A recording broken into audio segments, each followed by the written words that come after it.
Hey guys, it's Mo. Welcome to Reading with Mo. Today we're going to be talking about all of the books that I read during the month of July. There's going to be a lot of mini book reviews in here. I don't remember exactly how many books I read, but I guess I'll figure out the number at the end. I'm just going to go in the order that I have these books in the stack back here, and then we'll talk about a few that I don't have the actual physical copies of. So the first one we have is a nonfiction book, and that's Black Fortunes by Shamari Wills. This is the story of the first 6 African Americans who survived slavery and went on to become millionaires.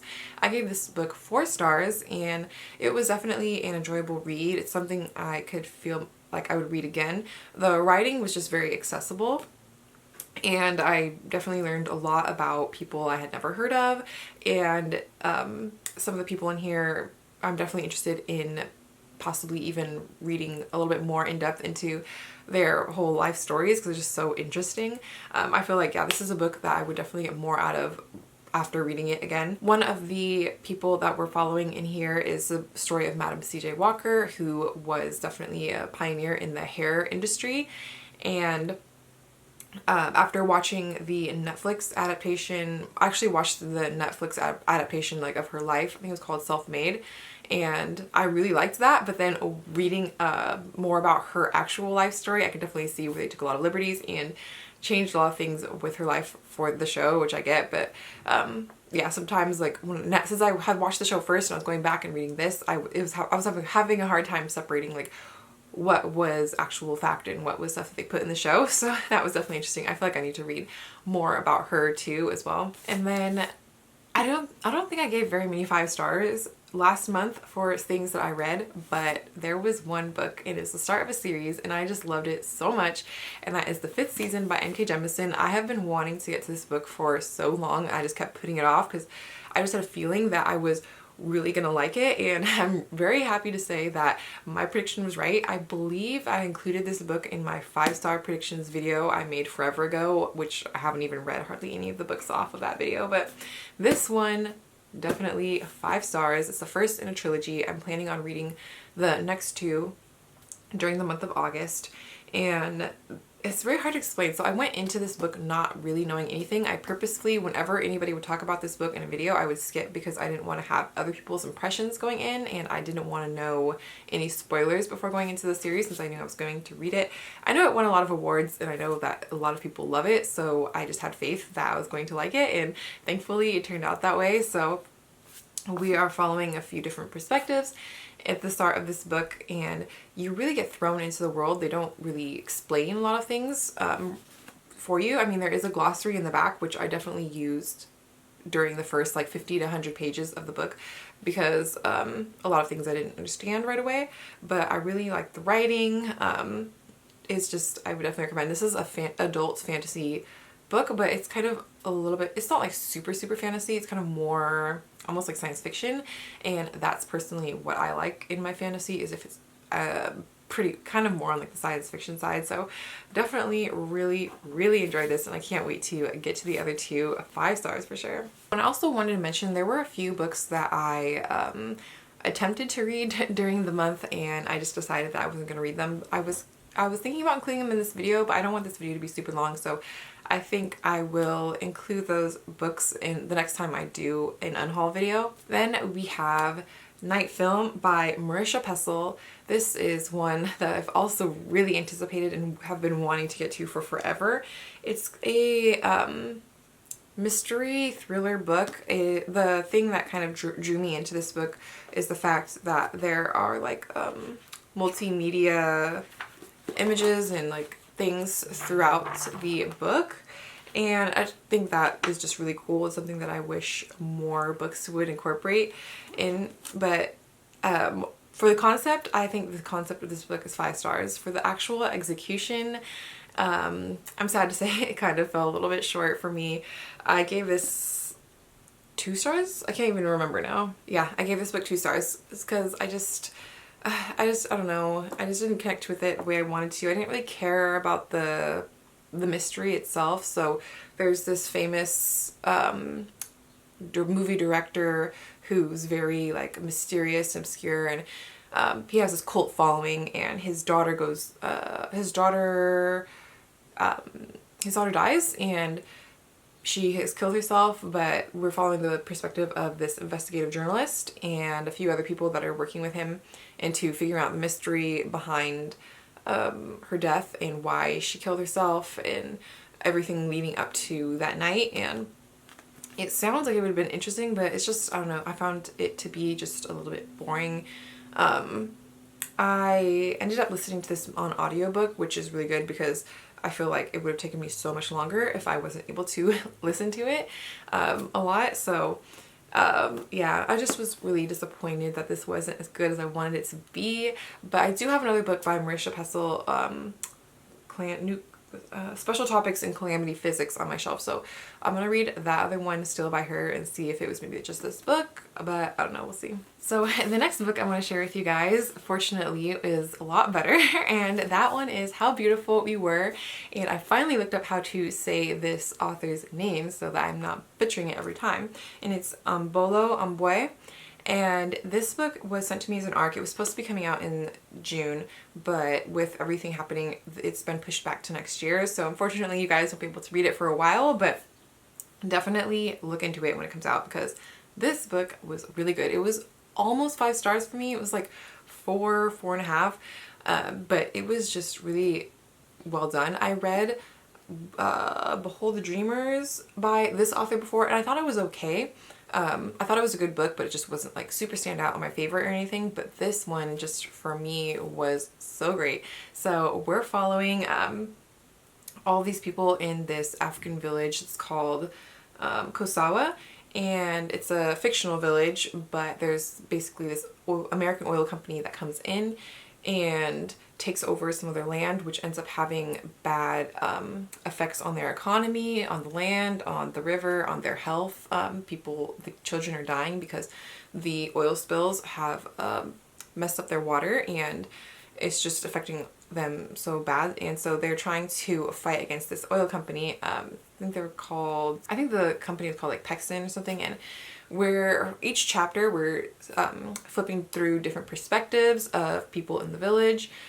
Specifically one storyline that we follow all the way through, her name is Thula, and she's just such an interesting character to follow. She grows up in this village and she has a lot of familial ties to people who are in the village, and it's just, I don't even know, I'm explaining this so terribly. The people want to fight back and make the oil company either leave or have reparations for all of the things that they've caused. I mean, so their children are dying because of this company, and they're just all, at the end of the day, not taking responsibility for this. So throughout the book, we're following the struggle of trying to get justice for this village, and it was just really heartbreaking, some parts to read from, I'll be honest, and it's definitely more of a harder hitting book. This isn't like a feel-good book, but I think that it's very important, the topics that it talks about in this book. So yes, once this book comes out next year, I would highly recommend that you guys check this out if it sounds like something interesting at all to you. So I ended up participating in the reading rush. I was originally going to film a week-long vlog of me participating in all the different like challenges and stuff, but I'm just not good at vlogging lately, and I just was not in the mood. I looked back at the clips and I just had no motivation whatsoever to edit them, and I think the last few days I didn't even take any clips, so I would have had to film like some sort of outro wrap-up video to include. So I just decided to scrap that, especially with all the things that had especially with all the things that were going on with the reading rush, such as like the whole thing with the group book, which I did tune into the live show to watch, and only for a few minutes because I didn't read the group book during the reading rush, but I had already read it before, so I was interested in seeing a live show on it because it was Such a Fun Age by Kylie Reid. I read that a couple months ago and I enjoyed it, so I was looking forward to kind of like a community discussion on the book itself. And when I tuned in and I seen that they weren't even talking about the book itself, I was just over it and I left. So all that to say, I am going to include in this video all the books that I read still, so I'll give you guys reviews for that. During that week, one of you guys was so kind enough to send me a video, was so kind enough to send me a book off of my Amazon wishlist, and now I'm going to forget the name of who sent it to me. I believe the name was Anna. I'm so sorry if I am messing that up. The book I was sent was Anne of Green Gables by, this is the graphic novel adaptation actually, so obviously it's by Ellen Montgomery, but it's adapted by Mariah Marsden and illustrated by Brenna Thumler. This was such a cute graphic novel. I give it 5 stars. Anne of Green Gables is my favorite book of all time, and the illustration style, I'll show you guys a few pages like of what it looks like. It's just so cute. I really love the illustration style on this, and I wasn't even planning on reading this during the reading rush, but as soon as I got it, I just read it right away because it didn't take too long. It was like a 30-40 minute read because it's just a graphic novel, and I just love it, and it's so cute, and I can't wait to add it to all of my Anne of Green Gables book collection. So thank you so much for sending me this. I will include, okay, so there was one book I attempted to read during the reading rush that I just could not get into, and it was Oculus by Sally Wen Mao. This is a poetry book, and I feel like I just need to give up on poetry. So I have one other book of poems. I think they're like by Emily Dickinson that I'm still going to attempt to read at some point, probably not anytime soon. But this one, while it's so gorgeous, the cover is beautiful, I just really want to love it. I can't get into poetry. I feel like I need someone to, the author, to literally be there and explain to me what they're trying to say, because I just don't get it and it goes over my head. So I could have finished it, but I felt like I would have been forcing myself to, and at the end of the day I wouldn't have gotten anything out of it, so I decided to just cut my losses and move on to something else. One of the prompts for the reading rush was to read a book that you've already watched the adaptation of, and for that I went with The Invisible Man by H.G. Wells. I gave this book 3 stars. I believe it's like a classic. I did like the writing. I think it was good. It just wasn't like the best thing ever. I did find it very interesting though. We're following this man who arrives in this village, and he's very mysterious and weird because he completely covers up his entire body, and the story is of him trying to kind of just blend in, I guess. I don't know. I feel like he could have done a way better job at trying to blend in if he was actually not trying to be caught, but anyways, so yeah, this is very different than the adaptation that came out recently this year. The movie adaptation, very, very different. Just the concept is like same, but I mean, it's just very loosely based off of the movie. So at least that was fine, because I feel like whenever I read a book after I've already watched the movie, I don't like the book as much. So it was good though, because the movie and the book were so different. Another one of the challenges for the reading rush was to read a book set not in the country you're from, I believe. So I read 2 books that qualified for that same challenge. The first one was China Dream by Ma Jian. This one I gave 3 stars. I thought it was okay. I think I ended up listening to most of this one on audiobook, and it was really super short. It was like a 4-hour audiobook. And we're following this main character. He's not really a great guy. Actually, he's pretty terrible. He is, it takes place, like you would figure from the book, in China, and it's kind of a bit more of a satire. He is one of the leaders and is very corrupt, money-wise, mistresses, the whole thing. And we're basically just following his descent into madness. He is part of this government propaganda thing to replace everybody's dreams with the propaganda that they put out. It's called China Dream, the whole program. And there's not really much more to say because it's so short, but it was just okay. Like, I would definitely be open to reading another book though.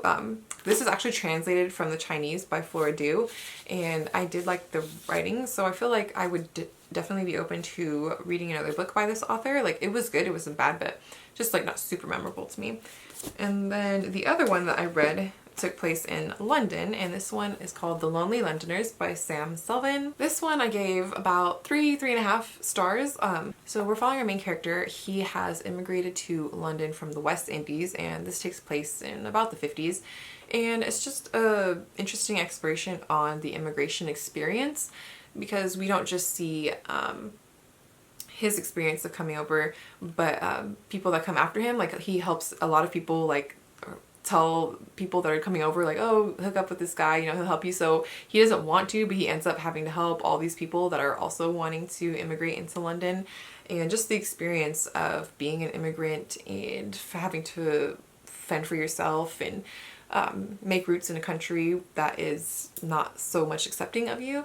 And it was interesting to see the perspectives of, because we get the stories of different people that he knew who immigrated as well. Overall, like the title takes it from Lonely Londoners, it's really an exploration on how that experience can be one where you do feel very alone.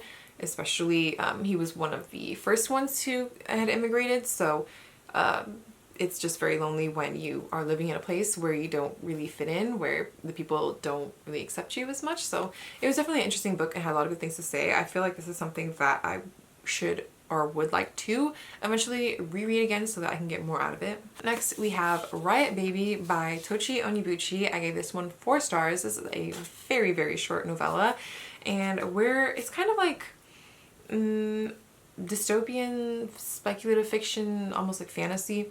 We're following our main character, Shirney. Well, they're following 2 characters, but Ella and Kev, they're both siblings, and they were born around the time of the Los Angeles race riots. Kevin ends up being incarcerated, and Ella has the power to be able to travel, I believe, like but not like, I don't know, it's kind of confusing a little bit. It's not always clear exactly what's going on, which is one of the reasons why I didn't rate it as higher. There were, I admit, times where I was a little bit lost. But overall, I did really like the concept of the story and the writing itself. It really has a lot to say about the Black American experience and her visiting him while he's in jail. It's kind of hard to explain, especially since it's also so short, but I feel like it was a good length. Like, I didn't want the book to be much longer than it already was. I feel like it does a really good job of getting the point across and telling you the story in a short amount of pages, and that can be really hard to do for short books, and I just feel like that was done really well. The last book I read during the week of Reading Rush was for a book club, a Zoom book club that I'm a part of, and it's called The Ones We Choose by Julie Clark. I'll show you guys the picture here. It's like a contemporary fiction book. We're following our main character. Her name was Lisa. She is a little bit hard of a character to read from. I didn't really care for her that much. I guess the first, I'll let you guys know, my rating for the book was 3 stars. I thought it was okay. It was good, not great. We're following her. She decides that she wants to be a mom, so she has had a sperm donor. So she has her son that she's raising, but he is having a difficult time with dealing with not having a father, especially being bullied and teased about it at school. And she at the same time is trying to have a relationship with another guy, but she definitely has issues with, because her own father left when she was young, that's definitely affected her and how the person that she's become and how she treats other people that she's in relationships with.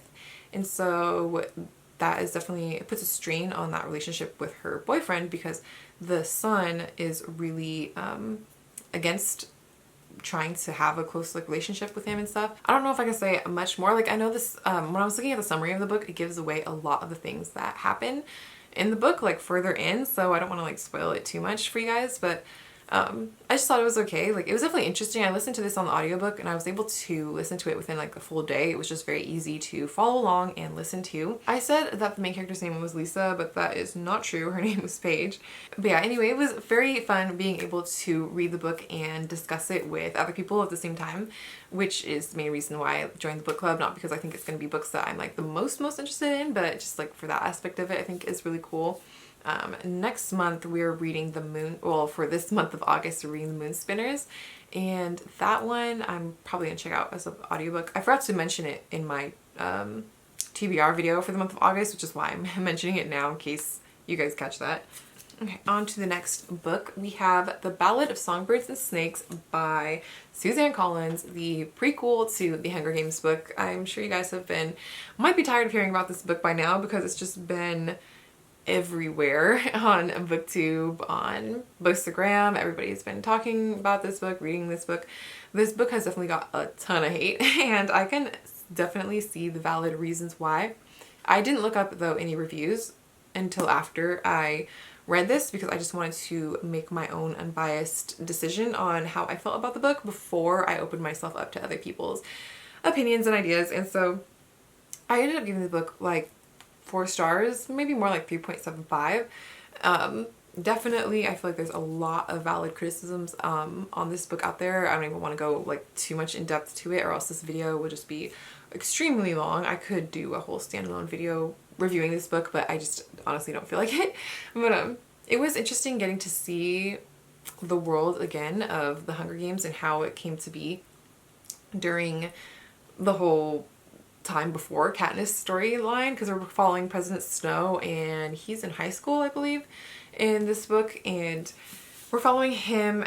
He's a mentor for the Hunger Games, and I forget which one it is. This is like the 10th one or something. He's 18 years old at the time, and he ends up mentoring, of course, the tribute from District 12, the female tribute, which one thing I will say was it kind of just changes a little bit how I don't know, like the reasoning behind the way this, I don't know how to explain this. Okay, so it kind of changes the reasoning a bit behind how Snow acts in the rest of the series.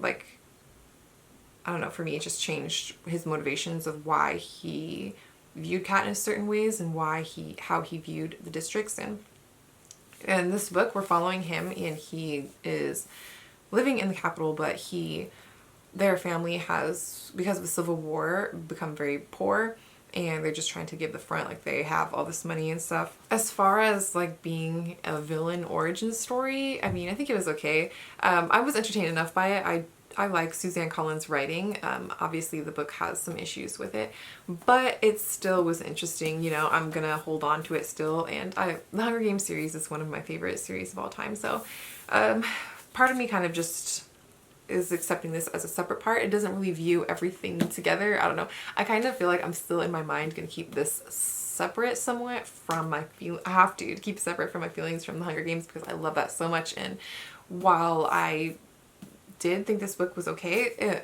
good, I think it was too long for one. It was like over 500 pages, way too long of a book in my opinion. And yeah, I don't really know what else to say about the book, but it was something to read. It was interesting for sure. Next we have Perfect Little World by Kevin Wilson.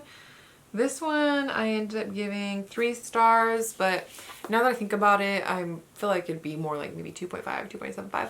So it was just like, okay. We're following in this story a girl, her name's Isabel, and she's pregnant with her teacher's kid, I believe it was. I think she's like right out of high school and she's having his kid. So she ends up being put in touch with this child psychologist who is trying to look at how different like he's trying to change the way kids are raised. So in this experiment they're doing like a collective raising of kids. So there's these 10 different families, and all the kids are going to be raised together. The kids aren't going to know who their actual parents are until I think they became like 5, then they start living with their parents. But until then, it's kind of like everybody lives in this community. It's like almost cult-ish, but it's supposedly more like in the name of science. And it's supposed to, by doing this experiment, they're hoping to see that the kids who go through this are better equipped for the future, that they have better qualities in life. I believe it was meant to be like a 10-year program, so we're following these characters for a pretty good chunk of time. I think it was just okay. Like, nothing about the book though was like super compelling. Like, I didn't really feel like much was going on, and it was a little bit boring at some parts, so this isn't really one that I would recommend to you guys. Like, the concept sounds interesting, I just wanted more from it. Next we have The Office, the untold story of the greatest sitcom of the 2000s by Andy Green. There's not too much I can say about this book. I mean, it's all about The Office, all about how the show came into being, how they made certain episodes. this is something only that you're going to want to read if you're like a super diehard Office fan. As you can see from my sign behind me, that definitely includes me in it. I gave it 4 stars. I tried to read it physically, but I was having, I don't know if it was me or the book, but I was just having a hard time keeping with it. So I ended up picking up the audiobook for this from my library, and that made it a lot easier to follow along with. I think because it's an interview style, like the way it's written out, so having the audiobook for me was preferable to reading it. And we just like find out a lot of stuff. I mean, I don't really learn a lot of new things necessarily about the show itself, but it was nice to just revisit because they go through each season. They don't go through each episode, but like key important standout episodes are talked about, and he's pulled like a lot of information from just different interviews with the actors, the producers, and different people involved with the show. So if you're a diehard Office fan, then I would say this is something you'd be interested in, but I mean, if you don't like The Office, then this book definitely wouldn't be for you. And then I got to another arc that was sent to me for Twisted, The Tangled History of Black Hair Culture by Emma Dabiri. This one, I think I gave 3 stars. Oh, I gave 4 stars, but I think it's more like 3.5 stars, but I rounded it up. And this one, it's a nonfiction book, and we're following, like the title gives, the history of Black hair culture, but also with the author herself, she sprinkles in a lot of her own personal anecdotes and history and experiences with dealing with her hair. I believe she's mixed race herself, but she talks about how she doesn't have like the stereotypical more accepted hair for someone who is mixed. She has very coarse hair and it's hard to deal with. It doesn't like just curl nicely and lay for her. So she talks about how that really affected her when she was a kid growing up, being in school and everything. She talks about hair from like pre-colonial Africa all the way to the Harlem Renaissance up to today, with cultural appropriation of certain hairstyles. It's very interesting, and I feel like I would need to read it again to get more out of it. I think that it's very well researched though, and there's like a lot of good information in here, so I feel like it's just something that I would personally need to read again too, which for nonfiction I find that the first time I read something of nonfiction I just don't get as much out of it as far as like remembering a lot of things, but once I go back in, then I can really like pinpoint things that I want to remember. Maybe I should just start like annotating when I do read nonfiction books so that I don't have to reread the whole book again. I can just like go back to certain parts that I was most interested in, but knowing me, I probably won't do that. Now on to the last book. Well, technically it's actually 3 books, but they're all part of the same series. I only own the first one, and that is The Thousandth Floor by Catherine McGee. This is a trilogy, a young adult trilogy. I ended up listening to all 3 on audiobook from Scribd, and I gave them all collectively 3 stars. Like, I thought they were good. They were just like the perfect thing that I needed at that moment, just something that I could listen to very easily, follow along easily with, that wasn't really too dramatic, but at the same time, like, it was interesting enough to keep my attention. So this is kind of described as a Gossip Girl set in the future type of thing. So we're following, this is a young adult science fiction-ish series. I don't know, it's very close to modern day, but basically there's this like tower, and it's 1,000 stories. It's in New York, and based on where you live in this tower kind of is your social status and everything. So people who live on the top really don't have much to do with people who live on the bottom, I believe. So we're following actually a lot of different characters, which also kept it interesting because there's a lot of different storylines that we're following. We're following these teenagers as they go through pretty typical things of like being in relationships and stuff, but there is the added aspect of one thing I like. So at the beginning of each book, we find out something dramatic that happens, like a character death, but we don't know who it is, and you don't find out until the end of what's happening. So each book kind of also at the same time leaves off on almost like a cliffhanger, so it does make you want to like keep going on with the series. and I really liked it. So the book takes place in like 2118, so it's supposed to be more like in the future. There's like 5 main characters that we're following. We're following one who has an addiction to drugs. Her name's Lita. Eris, whose family life is falling apart. We're following Rylan, who comes from a very low floor, who is somehow getting involved into the worlds of the people who live on the top. And then we're following Watt, who also is one who lives on one of the lower floors, but he is basically pretty much like a scientific genius. He has this like but there's a big secret with his technology that he's hiding, but he also gets involved with people from the upper floors. And then we're following Avery, who I believe she lives on the 1000th floor. Like her family is the biggest, wealthiest family of the whole building, and